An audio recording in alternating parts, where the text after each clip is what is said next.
go ahead and just keep this going for a bit. Alyx!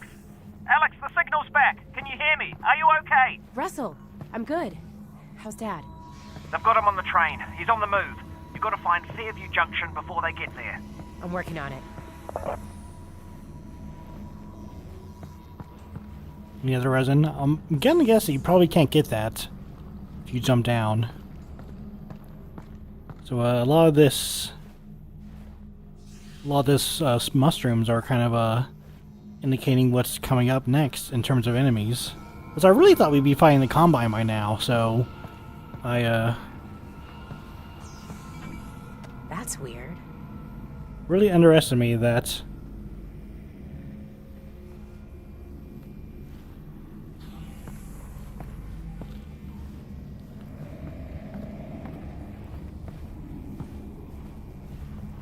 Really underestimated that, so...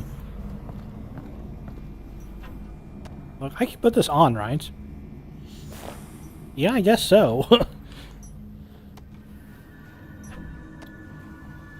I think the only thing that this does is, like, stop you from coughing when you're near spores, which isn't really a problem until one chapter.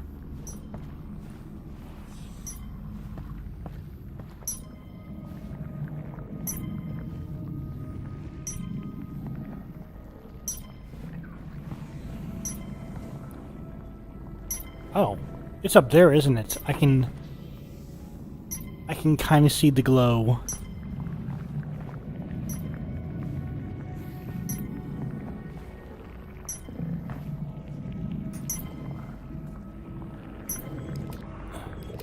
Come on.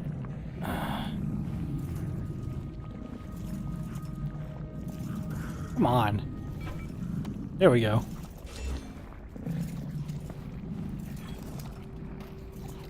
Now these guys,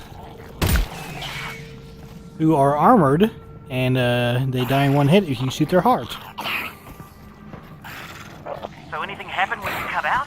You're not gonna believe this, but I ran into a Vortigern. A Vortigern? What was he doing down there?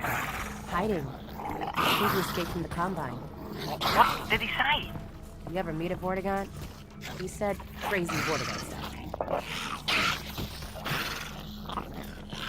I think they're going to talk one more time, so,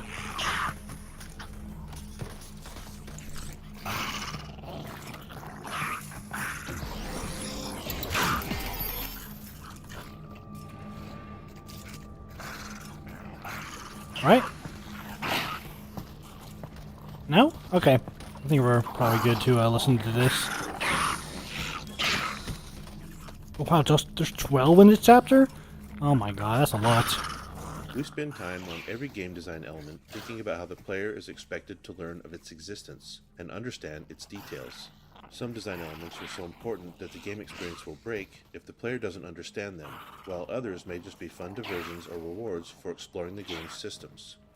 Any required element will require work on our part to teach the player. In Half-Life, we try to teach elements in ways that feel as natural as possible, entwined within the core flow of the game so that you don't feel like the game just stopped to teach you something. We don't always succeed, but the attempts usually lead us somewhere interesting. In this case, we need to teach the players about the armored headcrab. The key elements that we want them to understand are that the headcrab is invulnerable on the top, but has a weak spot on its belly. We would also like the player to learn that the headcrab exposes its weak spot right before it jumps, but this isn't required. The player can fall back to shooting the weak spot as the headcrab scrambles around after a leap. Okay. Yeah, these are definitely new enemies for the Half-Life game, so... pretty good at teaching you where their weak point is, especially since most players should have the weak point holosight. Teaching design elements of enemies is always tricky. Players have shown us for years that it's really hard to learn something new while under attack. We've also seen that invulnerability, in particular, is a difficult enemy feature to teach. If players are blasting away at an enemy, they are often not paying close attention to the impact feedback. If the enemy is vulnerable in some areas and not others, players may kill the enemy with a spray of gunfire, not realizing that some of their shots did nothing, while others hit critical weak spots. So when we approached the armored headcrab training, we knew we'd need to do significant work. The first step was to avoid placing the player under duress by containing the enemies inside this wire fence. Next, we placed head crabs at eye level facing the player, exposing their bright, pulsing weak spot. If the player shoots one immediately, they are rewarded with a unique death effect where the head crab explodes into chunks. This effect is designed to show the player that they did something special to kill this head crab, as opposed to how they've been killing head crabs up until now. There are a couple of other pieces in the setup here that are important. A second head crab is placed right behind the lock the player must shoot to enter the cage, encouraging the player to notice the weak spot and try shooting it.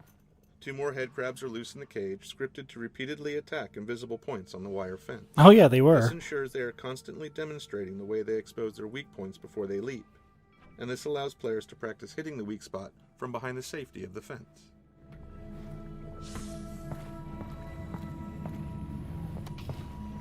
Wow, that's some good game design from the people of Valve.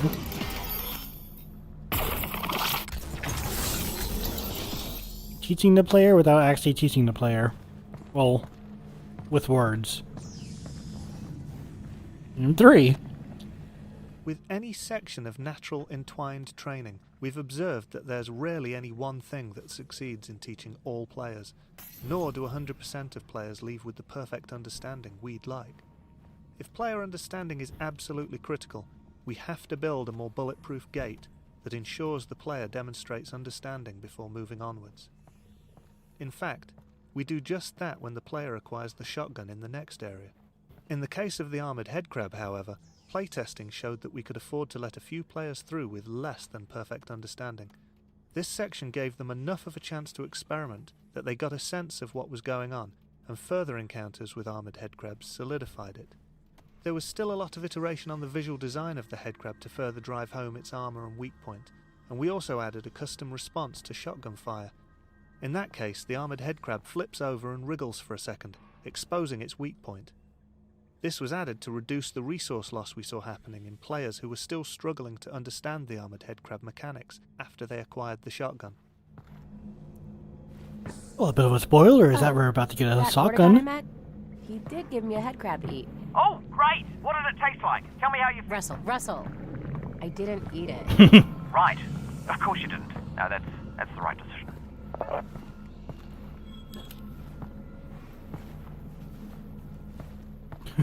Right, how did it taste?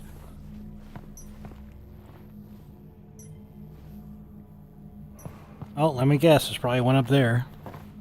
Yep, there it is. The red one. I know there's one down here as well.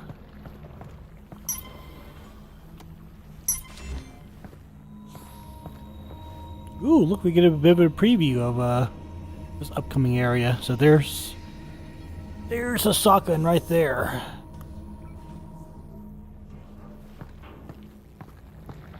Those people at Valve, they definitely are a fan of letting you explore the upcoming area, so you can get an idea of what's coming up. It's so weird that I completely forgot that like you get the shotgun before you ever encounter any combine. It's so weird. Oh, that zombie has a shotgun.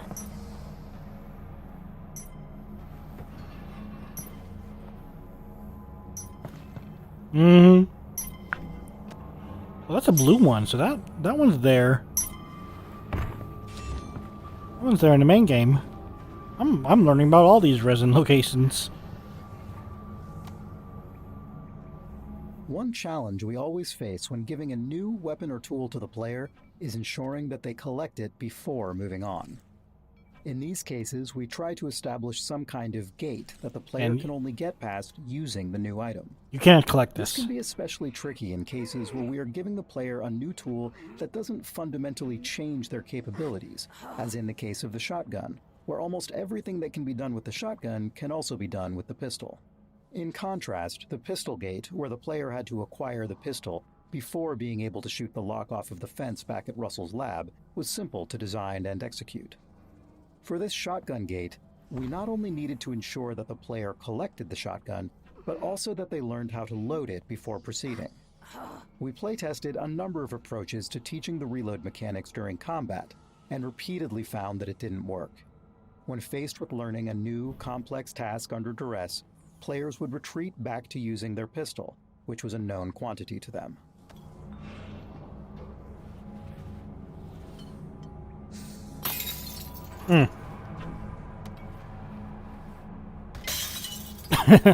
Yeah, you're not going to be able to get it that way.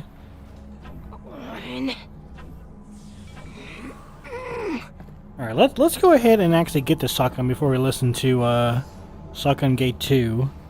Let's actually get the shotgun and use it. Is Russell going to say anything about me jumping down here? Ooh. That's red. I'd never survive a jump from this height.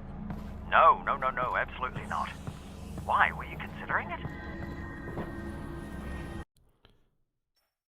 Go ahead and put a save down here. Whoa!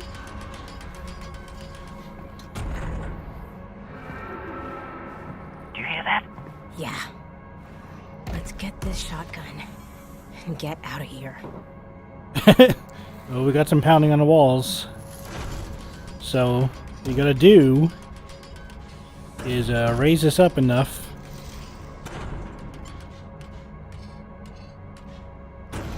Stick this in there. It just kind of snaps in. And we can come over here and grab the shotgun. Got it!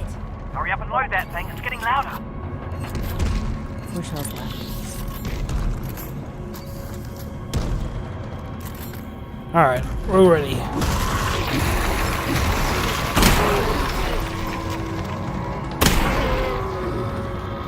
One more? Which way are you going? Which way are you going?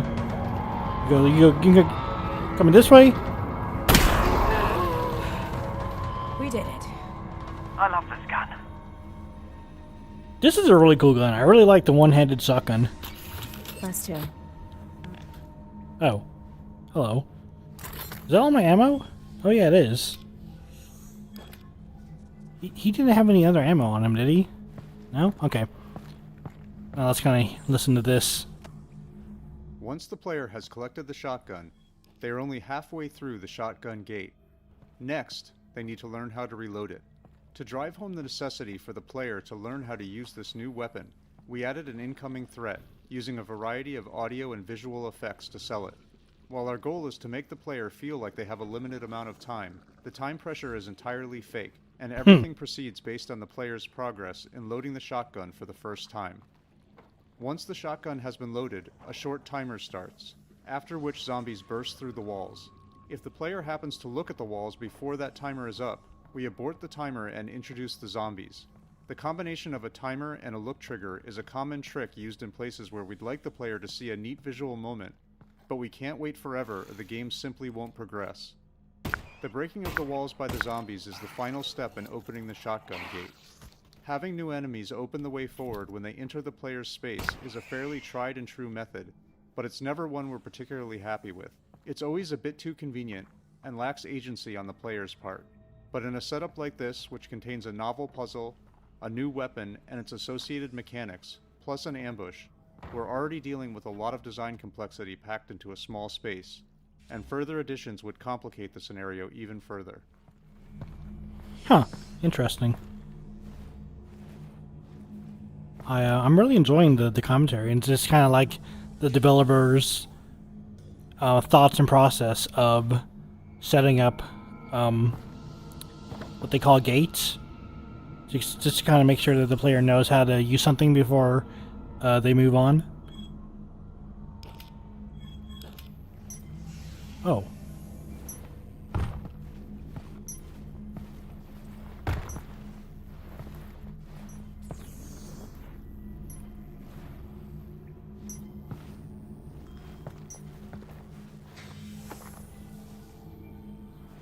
Was that beeping? Yes.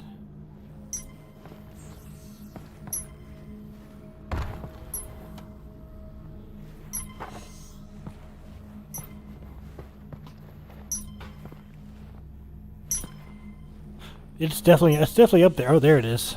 I see it. It's a red one.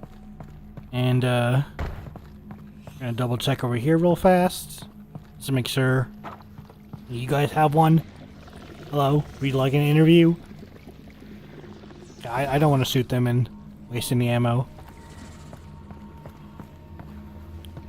I do know that the graphics are becoming a little bit crustified, so I might have to save and reload in just a second. Actually, let me go ahead and do that now.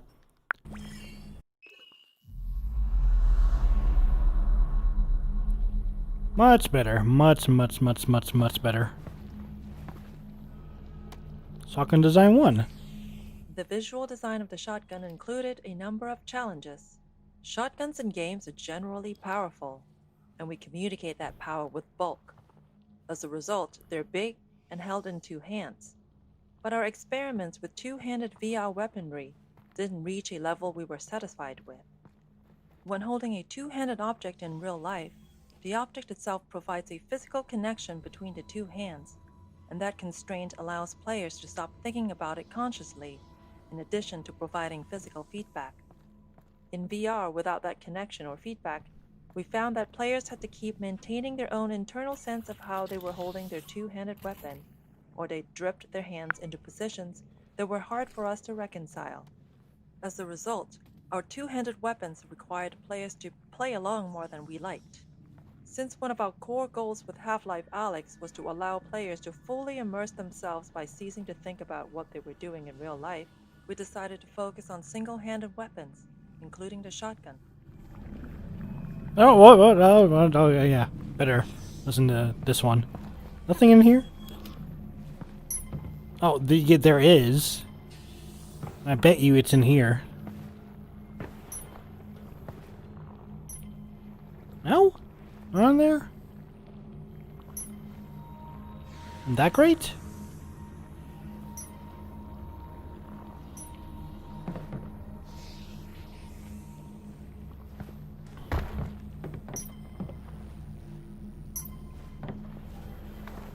Is it under this guy? It is. That's crazy. I would never have thought to look there. Our initial instinct with the shotgun design was to use a regular real-world shotgun, but modified, with a sawn-off stock and barrel so it would seem less cumbersome when held with one hand. This approach always resulted in the handle being at the rear of the weapon, and we ran into the problem where the weapon always felt front-heavy. Obviously, the VR controller in your hand wouldn't reflect that, leading to a disconnect between what you were feeling and what you were seeing. Placing the handle more centrally and underneath the weapon helped avoid this disconnect. This implied centre of mass wasn't really maintained well as the weapon accrued upgrades throughout the game, but the first impression was the most critical. Since we were going with an odd form, we were keen to use common shotgun visual elements wherever we could to help with player recognition and to ground the design in some reality. One element we borrowed was a common shotgun tube magazine that stores shells horizontally in line with the barrel, and we were just able to fit the gameplay requirement of 6 shells without the overall length becoming unwieldy. You can see the effort we had to go for further shell capacity in the design of our autoloader upgrade. Our first reloading mechanic was based on the realistic insertion of 1 shell at a time. Playtesters found this to be overly tedious, although we did receive some positive comments that it made them feel like an action movie star. The simple addition of allowing the players to insert 2 shells at a time solved this issue, allowing us to keep the good part of the design whilst losing the bad. We were keen to reinforce the whole action movie star thing, and experimented with some big gesture the player could do to finalise reloading. The inclusion of a pop-up mechanism allowed us to add an additional step to the reload that further separated it from our other weapons, yet had a satisfying flick of the wrist to complete the action. I enjoyed the flick of the wrist action. I enjoyed all the zombies that thought they could get the best of me.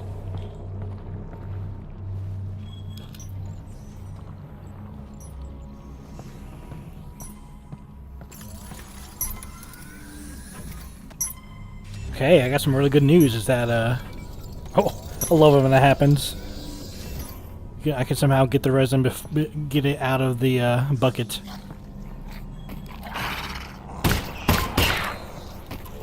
Oh yeah, you take 4 now, don't you?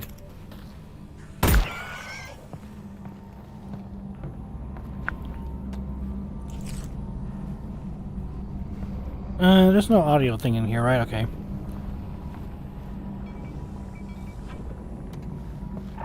Yeah, right, I haven't even been touched. Well, like I said, that's probably gonna change when, That's probably gonna change when... Ooh, that's the red one. When I actually get into encounters with the Combine. I completely forgot, you know, I honestly forgot that we had this whole sewer part before we even fought the Combine at all. Which is kind of interesting.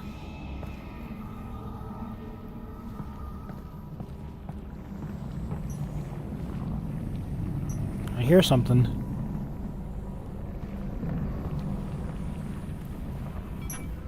I didn't know there's a bullet. I didn't know there was a bullet in there.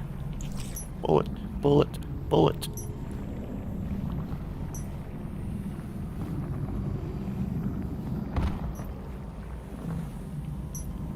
I don't know where this could be. Up here or something?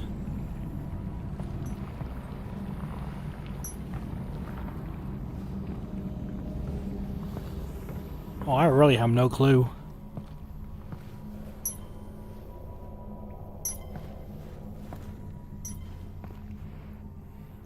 Okay. I mean, it's apparently really close. I cannot see anything here. Okay, I can kind of get a better picture of it from here, but I really don't see anything. This is like up there or something. I don't know. But the good news is that we have enough for my laser sight for my pistol, and all our worries should be over, right? Mark my words.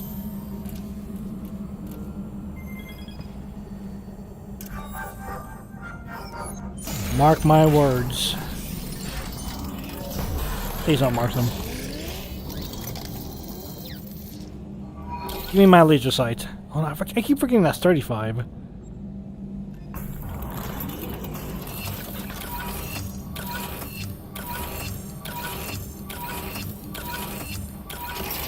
Yeah, highly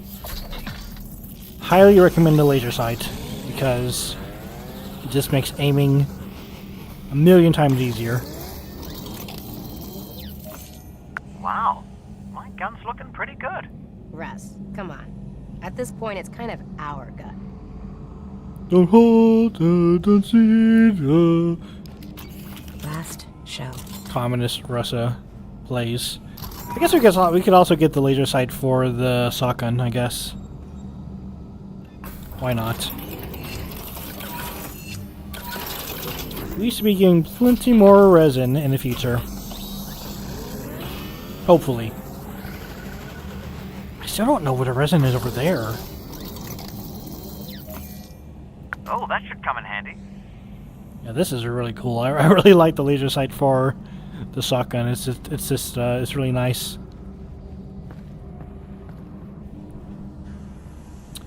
Oh, I was like, where does this go?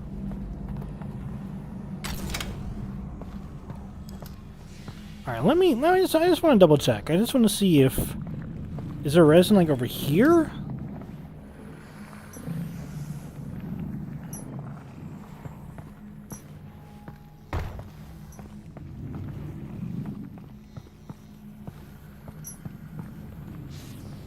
No, I really don't know. Because there's nothing on the other side of that wall, so... bit tricky.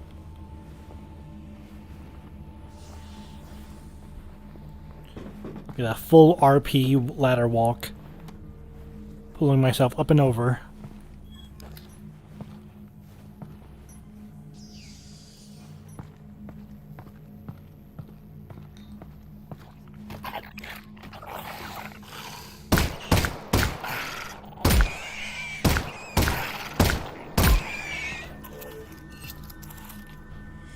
I don't know, maybe I should just set it to normal because, I don't know, I guess shooting them 4 times instead of 3 isn't so bad.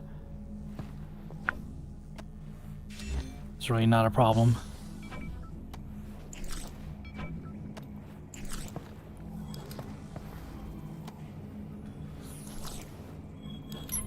Oh.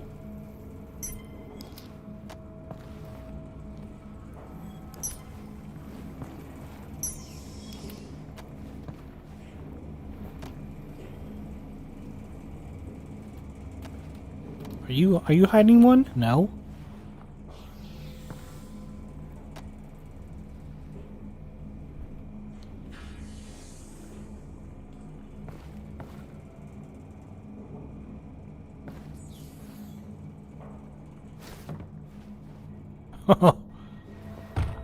That doesn't seem right.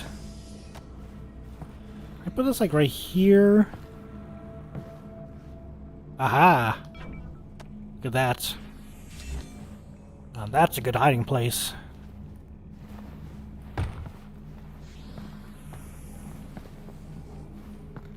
That's a very good hiding place. I just jump down. Alright, whatever.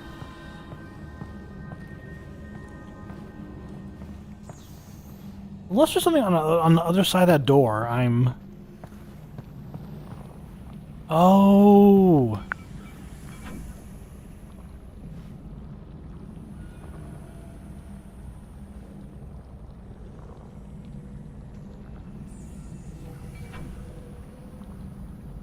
I just lost it. I was scared that was gonna happen. I lost it. I'm not getting that. I'm not getting that back. Okay, well, you know, I guess we can stop wondering what happened and just continue on our way. One less resin isn't going to be that much of a problem.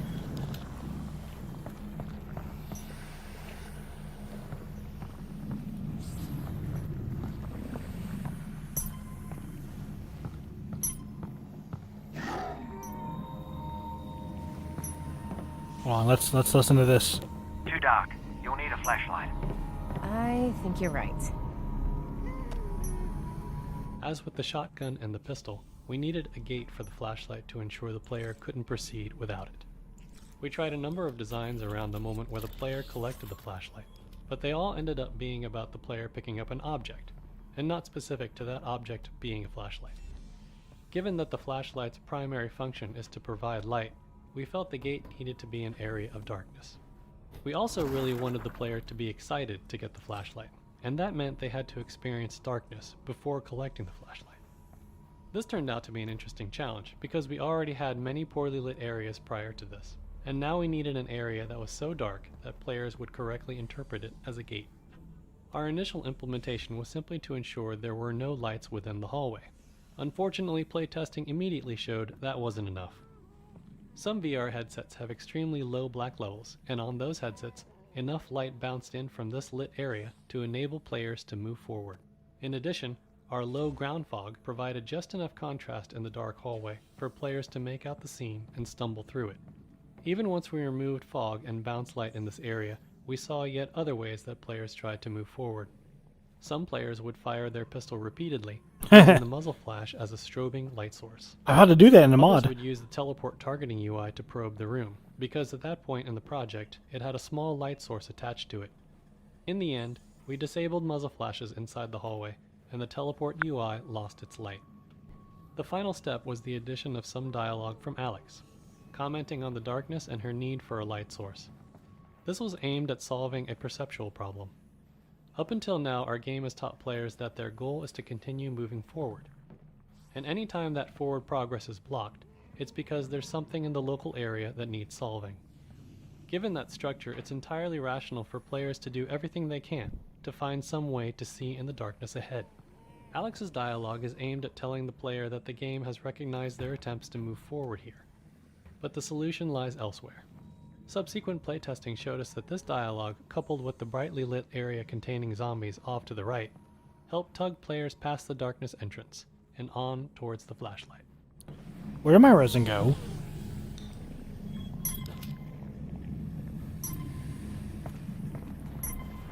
I lost it. It just went straight past me.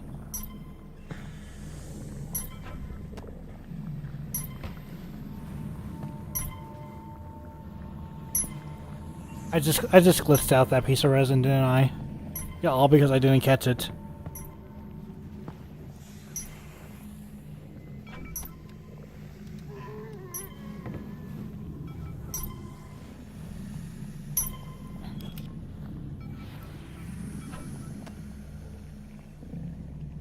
Okay. Yeah, I mean, yeah, sure, that makes perfect sense.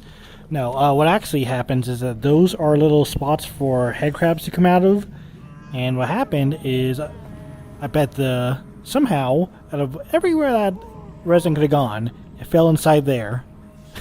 But luckily I was able to stick my hand through it.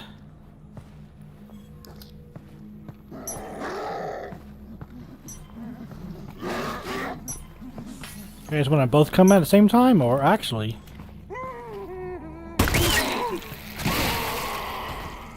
You have a weak point too. Oh my god. Calm down.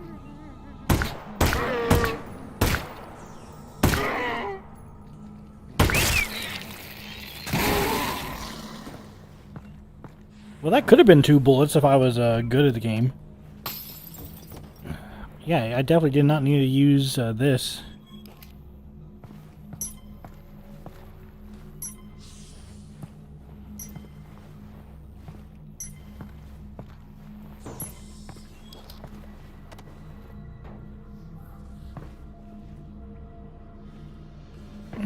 Is there one up here?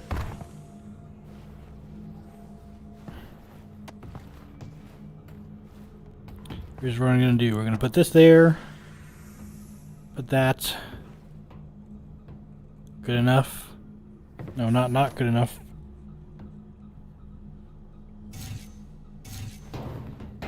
Wow. Okay, let's actually put that on solid ground.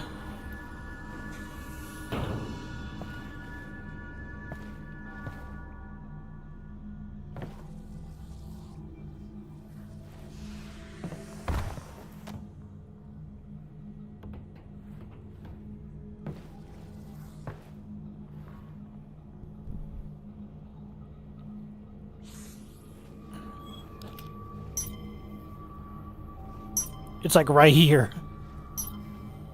I can smell it.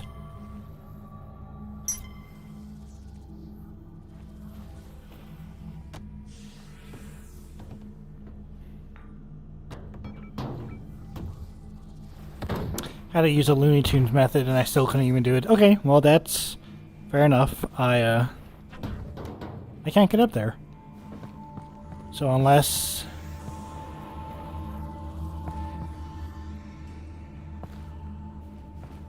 I couldn't even get up on that way if I wanted to. Well,